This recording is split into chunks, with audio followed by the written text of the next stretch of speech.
qual a razão da nossa existência? Há muitas pessoas com seus questionamentos existenciais, mas nós cristãos precisamos entender que à luz da Bíblia há uma revelação do plano e do propósito de Deus. Para que Ele nos criou?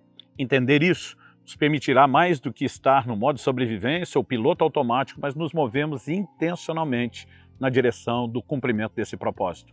Esse é o assunto da nossa conversa hoje. Fique comigo e nos próximos minutos permitiremos que a orientação bíblica nos traga mais luz a respeito dessa questão.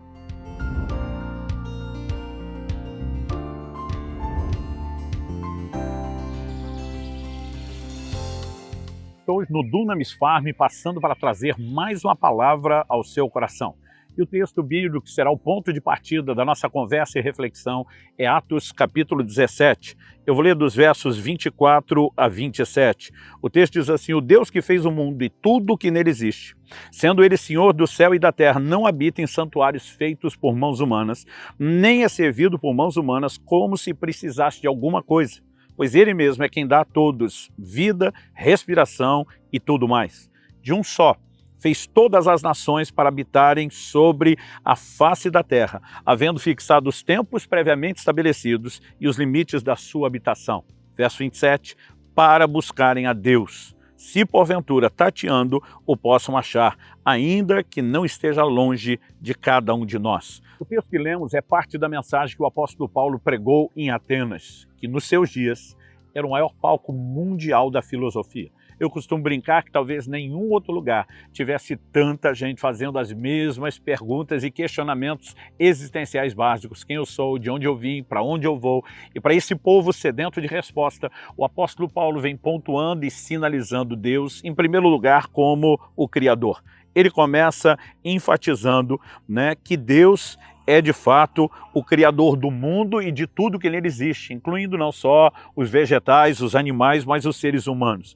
Ele também diz que esse Deus não habita em santuários feitos por mãos humanas, nem é servido pelo homem como se precisasse de algo. Ele é absoluto, completo em si mesmo, mas esse Deus, de um só homem, e aqui é uma clara referência a Adão e a toda a construção da revelação bíblica a partir do Éden, de um só homem, ele fez todas as nações. Ele os coloca para habitar na terra, a Bíblia diz que ele fixa tempos, ele fixa os limites da sua habitação, mas para que Deus fez isso tudo? Qual era o motivo da criação do ser humano? O verso 27 entra com a resposta: para buscarem a Deus. E aqui nós temos uma resposta bíblica clara, pontual, específica e objetiva sobre a razão da nossa existência. Eu e você existimos para buscar a Deus. Ou seja, se por um lado vemos nas Escrituras Deus buscando o homem, por outro lado vemos a ênfase de que o homem também deva buscar a Deus. Aliás, algo que merece destaque aqui é que em tudo, quando falamos do relacionamento do homem com Deus, sempre haverá o elemento de interação. Nunca podemos olhar e esperar que os movimentos divinos sejam unilaterais, nem tampouco o movimento humano. Mas nós percebemos que há uma interação, uma ação conjunta. Há movimento de uma parte, deve haver movimento da outra parte. E, olhando para as Escrituras, não podemos negar a responsabilidade do homem buscar a Deus, em vez de apenas esperar ser buscado. Aliás, Tiago escreve, ele afirma no capítulo 4 e no verso 7, chegai-vos a Deus e ele se chegará a vós. Ou seja, à medida que você se aproxima, você percebe que Deus também se aproxima de você.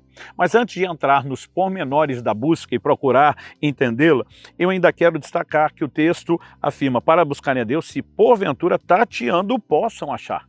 Ou seja, ele fala de uma dificuldade de encontrar. Qual é a dificuldade? É a falta de visão. Ninguém procura tateando a menos que esteja limitado ou desprovido de visão. Uma pessoa que está no escuro, uma pessoa com problema de visão, então ela vai precisar usar o recurso de tatear. Agora, ainda que ela seja limitada na busca, que ela não veja com clareza, que ela não saiba exatamente onde Deus está, ela deve usar aquilo que está à sua disposição para tentar achar a Deus.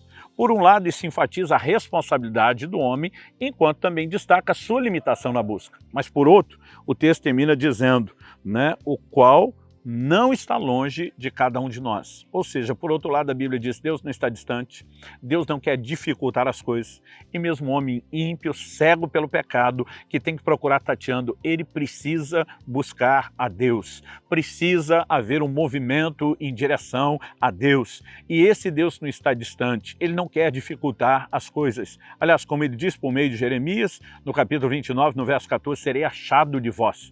Ele quer ser encontrado. Eu me lembro quando meus filhos ainda eram pequenos e a gente brincava de esconder e achar. Normalmente eu facilitava a vida deles, né? Ficava atrás de uma cortina com o volume do corpo aparecendo, ou quando eram ainda bem menores, entrava no modo ainda mais fácil, me ajoelhava na frente do sofá e cobria só a cabeça com a almofada, com todo o corpo para fora, e eles iam correndo, me abraçavam e diziam, te encontrei, né? A vontade, racionalmente, é dizer, quem não encontraria, não há nenhum grau de dificuldade. Mas você acha que é isso que eu dizia para eles? Eu apenas abraçava, a gente ria, se divertia, porque a ideia é que eu fosse achado e eu queria era facilitar e não dificultar, guardar as devidas proporções. Eu posso dizer que com Deus não é diferente. Esse Deus que nos criou para buscá-lo não quer dificultar as coisas. O homem estabeleceu limites para si mesmo, com o pecado, com as suas consequências, com a cegueira que proveio de todo esse posicionamento, escolhas e decisões erradas. Mas Deus está dizendo, eu não estou longe, eu quero ser achado. Então, quando olhamos para a razão da existência do homem, é buscar a Deus. Agora, isso significa que a busca ela deve ser feita de qualquer forma? Não. Uma coisa é entendermos a razão da existência, que é buscá-lo. A outra é entender como se processa essa busca. E aí eu quero tocar num texto conhecido das Escrituras Sagradas, que é Jeremias 29:13, que diz, buscar-me-eis e me achareis, quando me buscardes de todo o vosso coração. Né? Então Deus está dizendo, a busca que funciona é aquela que você põe todo o seu coração, toda a sua intensidade, todo o seu anseio, todo o seu desejo. E nós precisamos entender essa busca que leva a Deus a, no verso seguinte, o 14, dizer, serei achado de vós. Então, precisamos entender que existimos para buscar a Deus.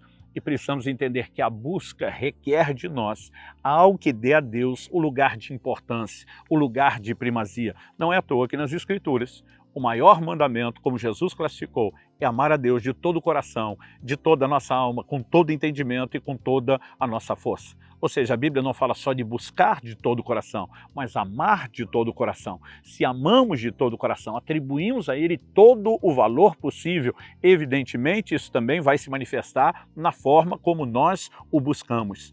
É muito importante declarar, né, que o homem se conecta com Deus ou reconecta com Deus depois da queda e do pecado por meio de Jesus Cristo. Mas quando falamos de buscar a Deus, não falamos apenas de encontrar a reconciliação por meio de Jesus, que dá início ao processo da caminhada. Falamos de algo ainda mais profundo do que isso. Evidentemente, essa é a porta de entrada. Jesus disse, se alguém não nascer de novo, não pode entrar no reino de Deus. Aí depois que entrou, existe mais? Com certeza.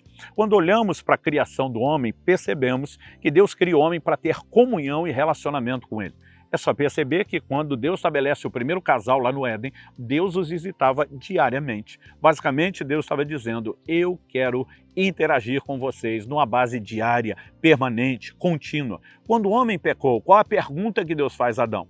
A pergunta de Deus a Adão não é, o que é que você fez? A pergunta que Deus fez é, aonde você está? E eu gosto de olhar para isso com a seguinte leitura. Em outras palavras, Deus está dizendo a Adão, o problema não é o que você fez, cara. É para onde o que você fez te levou para longe de mim. Eu perdi você. A partir disso, nós temos sinalizações de um plano de redenção, onde por meio de Cristo, como diz a Escritura, nós que antes estávamos longe, poderíamos passar a estar perto. A Bíblia diz que nós fomos aproximados, reconciliados com Deus pelo sangue de Jesus. Agora, Cristo morre, derrama seu sangue apenas para perdoar os nossos pecados, remover a culpa e a condenação, mas não restaurar a essência do propósito da nossa existência, que é relacionar com Deus e buscar a Deus. Evidentemente que não podemos limitar a obra de Cristo somente no perdão dos pecados. A remoção do obstáculo da queda do pecado, né, a capacidade de nos reaproximar com Deus, nos devolve ao propósito, que deve ser vivido e buscado de forma completa. Buscar a Deus, né, manter um coração voltado para Ele. Como nós podemos fazer isso? Olhando para as Escrituras, nós percebemos que o próprio Jesus pontuou, Em João 5,39 diz: examinais as Escrituras, porque julgais ter nelas a vida eterna, e são elas que testificam a respeito de mim. Se queremos conhecer a Deus, entender o seu caráter, seus atributos, sua grandeza, seu poder, sua majestade, tudo aquilo que ele planejou fazer, essas revelações de Deus estão nas Escrituras. É impossível você falar de buscar a Deus e não incluir a leitura, a meditação e o estudo bíblico nesse processo. Mas é só isso? Não. Nós temos também um posicionamento de oração. Em Jeremias 33,3 lemos, invoca-me que te responderei, anunciar-te-ei coisas grandes e ocultas. Deus está dizendo, eu quero ouvir sua voz, quero responder seus pedidos de oração, mas não é apenas você me buscar por conta de algumas necessidades. Eu também quero te comunicar meus planos, porque eu quero envolver você nos meus projetos. Ou seja, há vários elementos que determinam a expressão da fé que temos em Cristo, que envolve um relacionamento com Deus. Para isso temos que conhecê-lo por meio da sua palavra, temos que interagir por meio de oração. Por isso que Jesus diz, entra no teu quarto, fecha a tua porta, fala com teu pai que está em secreto. Não é apenas a adoração litúrgica de algumas reuniões, distante, fria. Aliás, nós precisamos entender que na própria questão da adoração, Jesus diz, o Pai procura verdadeiros adoradores que o adorem em espírito e em verdade. Ou seja, a adoração também é parte da busca, certamente, mas não deveria ser um ritual, uma mera formalidade ou religiosidade. Ela deve ser algo onde entramos nesse lugar de expressar profunda paixão. Ou seja, em tudo aquilo que fazemos. Não importa se estamos falando da leitura bíblica, da oração, do culto a Deus, de uma vida devocional pessoal, daquilo que praticamos publicamente com a igreja, com o ajuntamento dos outros irmãos na fé, nós precisamos colocar intensidade.